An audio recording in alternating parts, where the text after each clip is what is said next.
Sabaha everybody and welcome back to the channel. In today's video, we're going to go hands-on with the Samsung OneUI with Android Pie beta for our Galaxy S9 Plus, specifically the Exynos dual SIM variant of the S9 Plus. This is TK, let's check it out.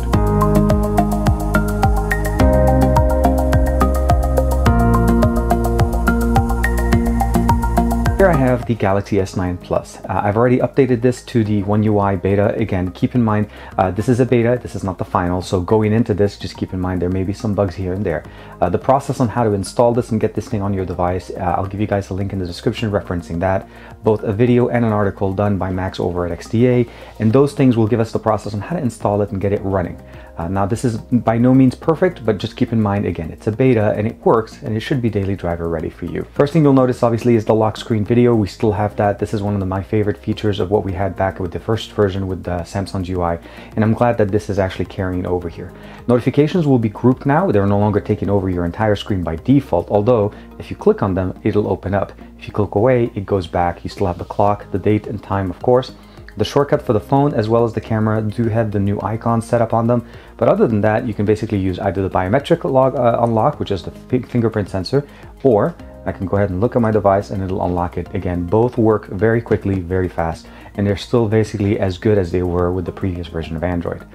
Now by default, you're noticing right there I'm running a custom launcher. There is no issue with custom launchers running over the OneUI system. There's no reason to do it unless you want to. Personally, I'm a Nova Prime kind of a person. I've always used Nova Prime. So for the most part, I like to see any kind of new UI or any kind of new system that can handle running a separate launcher from the main one. Although when you swipe down from the top, as you can see, everything stays pretty much the same to the way the OneUI intended it to be. We have voice over LTE, of course, blue light filter, mobile hotspot, secure folders supported, of course. All the other options you have here, mobile data. We have the ability of doing smart view, the ability of sharing your screen to a smart display like a TV or a PC a monitor that supports it, over Wi-Fi, of course, phone visibility, night mode, of course, and we also have kid mode supported and Dolby Atmos button right there. And then of course, Ed lighting, if you have that application installed, it'll definitely work for you here. Other than that, actually getting into the settings tab is pretty simple, but I want to share with you guys that fingerprint sensors are still present, so you can actually just use your fingerprint sensor to be able to initiate and open up the notification panel, so you don't have to overreach and try to do the finger gymnastics that you want to go usually through. Other than that here, pretty much the UI is very simple. It's very basically toned down from what we've seen in the past. There's just basically a general grouping of activities, and you notice there's kind of like a big open space there. When you first open it, it goes in this way, but if you kind of slide it up, it gives you, for the most part, something similar to we've seen it in the past. Connections, this is where it'll be a little bit different. So we have Wi-Fi calling in here built into the UI. Bluetooth, phone visibility, of course, NFC, airplane mode, mobile network, data, SIM, now SIM card manager. You'll notice because this is the Exynos dual SIM variant of the S9 Plus, you won't see this on the Snapdragon. This menu will not exist. You have the ability of inserting both SIMs, and obviously I only have one right now, and it does support LTE in the US, so I'm running this with AT&T. And of course I can go in and manage basically either which one uses text messages, which one is intended for calls, and which one is intended for mobile data. So basically you can designate what SIM card does what on your phone. Of course, dual SIM always on, and of course confirm SIM card for calls. So when you're making a call, it'll ask you which SIM card to make a call on. And of course mobile hotspot and tethering, and then of course more connection settings takes us into nearby device scanning, printing, mirror link, which is supported. Of course, download booster. This is where the system will use both mobile and Wi-Fi services to be able to speed up the download if you're trying to download big files. So if you're close to a Wi-Fi that's pretty fast and you have LTE, you're going to be just basically downloading at crazy speeds. VPN, of course, and private DNS, all of those things are standard. As far as sound and vibration, most of the options are pretty much what we've had in the past. We have volume control, use volume keys for media, of course, if you'd like to use those when you're listening to music and the screen is off. System feedback, advanced sounds and settings just gets us into sound quality effect, and that basically just gets us into Dolby Atmos. That you could pretty much do the exact same thing by going into the settings and pressing and holding on the Dolby Atmos. It'll jump you into the options here, and you can also customize them with either a custom basically equalizer or using one of the presets that they have, and you can set your custom one right there. Wallpaper and themes have their own section now. We can go in there and jump directly. You can see we have wallpaper, themes, icons, and always on displays.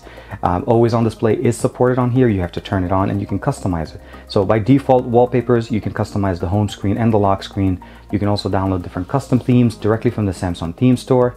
Icon packs as well, load them and be able to use them. Those are just the ones that are preloaded. And of course, always on displays, you can basically select the ones that you can say view all. Those are the ones that I have installed. So just keep in mind that these are not available right now, but they will be available in the full version. Wallpapers does seem to be working. And as far as the themes right now, it just doesn't seem to be supported on this device yet. As far as gestures, you notice I am not showing the navigation buttons. I'm using the built-in gestures, and we'll get into those in a second. After we go into sound and effects, I forgot to skip over the display section.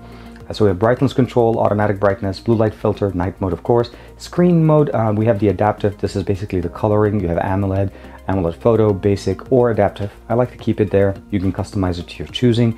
Font size, screen zoom, screen resolution. By default, when I installed this UI, it was set as usual to the full HD+, but you are able to bump it up to Quad HD if you'd like and keep that resolution.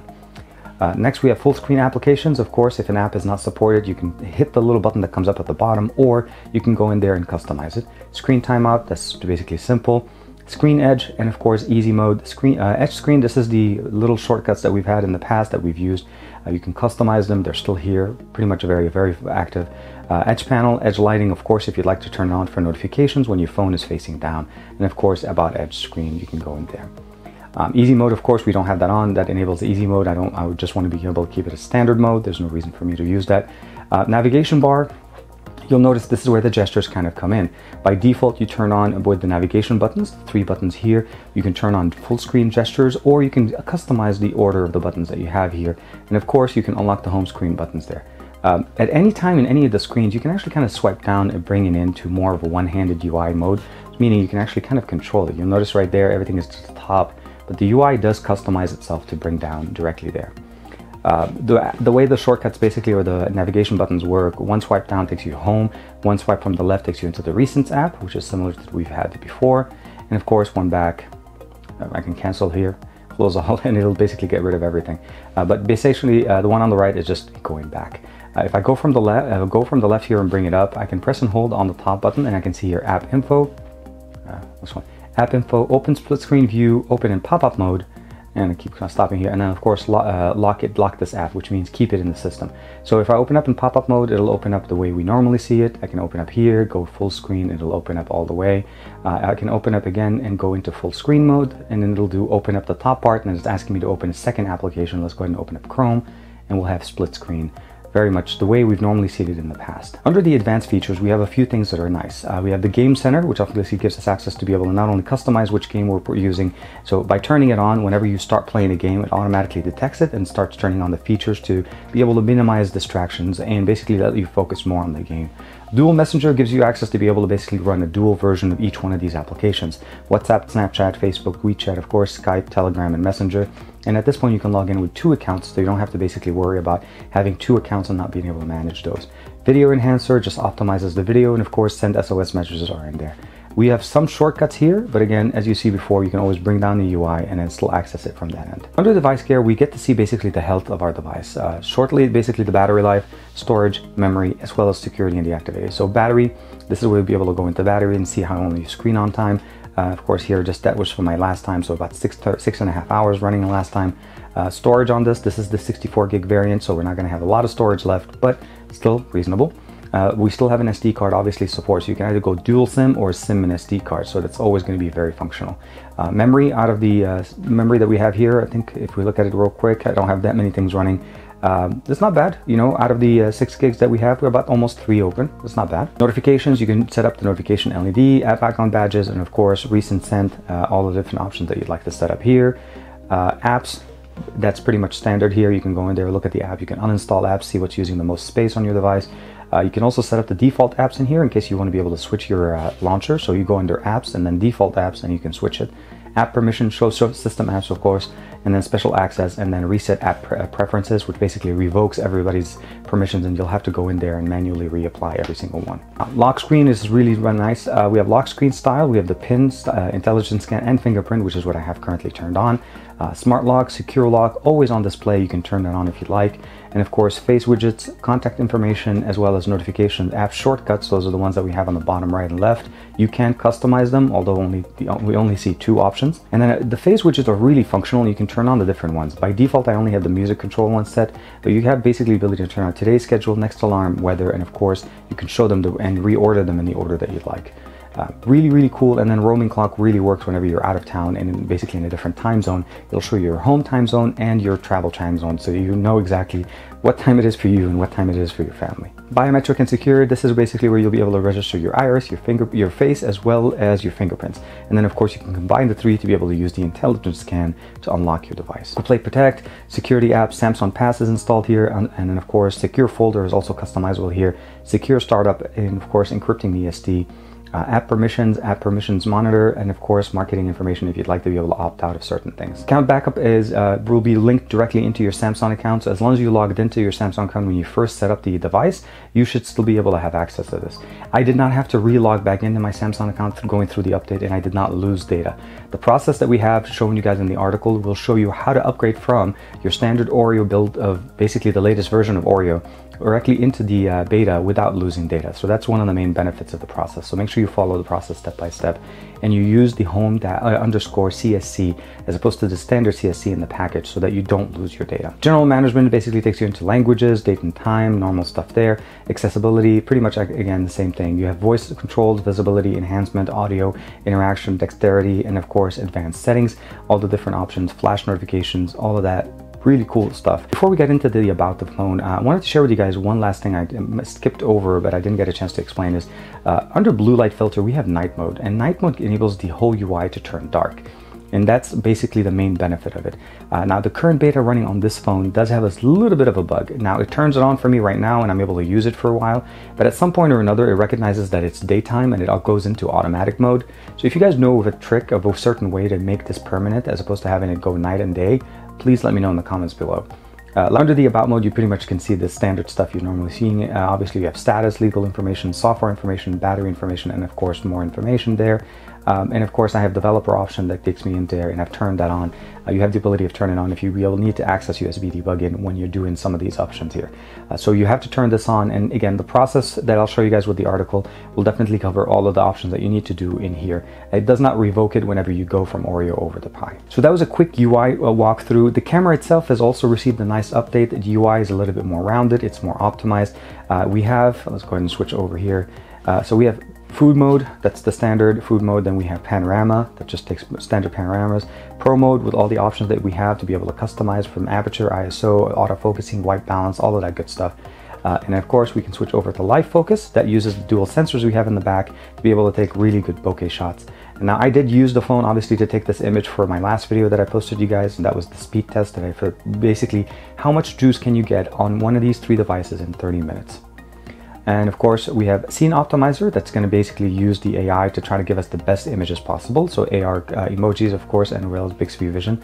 We have photos. Again, this little toggle that we have here is the ability to jump in between the two cameras. As you know, one of them is a telephoto lens, and that just lets us jump in. So this is the far, this is the close. And of course in the video mode you can jump in. All the modes are still supported the way we've had them in the past. So video will take us, rear camera picture we can go all the way to, obviously the highest resolution. And the front picture can go all the way 4:3, 16:9 if you'd like to be able to do that. HDR does turn on and it is available. Rear video size by default I have it set to 4K at 60 frames per second. That is supported. Front facing is full HD, or you can go QHD as slightly higher resolution if you'd like to go with that high. It's really nice having a slightly higher than 1080p, just the standard 1080p that everybody supports. And of course super slow-mo, single take, or you can do multi-take, which gives you the ability to have a little bit longer but slightly slower super slow-mo. The UI works very good. I've been using it for the last 3 days roughly, and overall the only issue I've had is essentially where the UI will jump back to light mode from dark mode, but other than that everything else has been working great. For a beta this is definitely very stable. Call quality and everything else pretty good. Gestures for me have been working very nicely. I got used to kind of using them the way they are here. Let's go ahead and go back. Other than that, secondary launcher, no issue. If you want to use the default launcher, please do so. The assistant definitely is supported here. Although, just keep in mind, Bixby is still present, so there's no real question to get out of Bixby. So this is the standard, the new Bixby that we have. Of course the volume rocker and all of the stuff that you're normally used to seeing on your Samsung device. Getting this on your device is not that hard. What I do recommend you though is install Smart Switch on your PC and back up your phone, get all your information off of it before you go through with all of this. And even though you may not lose your data, in case something goes wrong, at least you have a backup of your information. But other than that, this is ready to use, really cool to use, especially for a beta. Minor bug for me, may not even happen to you, but camera works great, audio quality is working great, charging, all of the stuff that you expect out of your phone, they work. And I think this is definitely a very exciting move forward for Android Pie. This is the first time we've seen a major UI change from Samsung whenever they're going from one version of Android to another. Typically, it's been generally under the hood and very minimal as far as the aesthetics, and OneUI is a major shift forward, and I like it, and I like the way it's implemented right now on the S9 Plus, and I cannot wait to see how the S10 handles it. So again, like and subscribe as usual. Let me know in the comments below, what do you guys think of the brand new OneUI, and would you be willing to try this out on your device? This is TK. Thank you very much for the support, and I'll see you guys in the next video.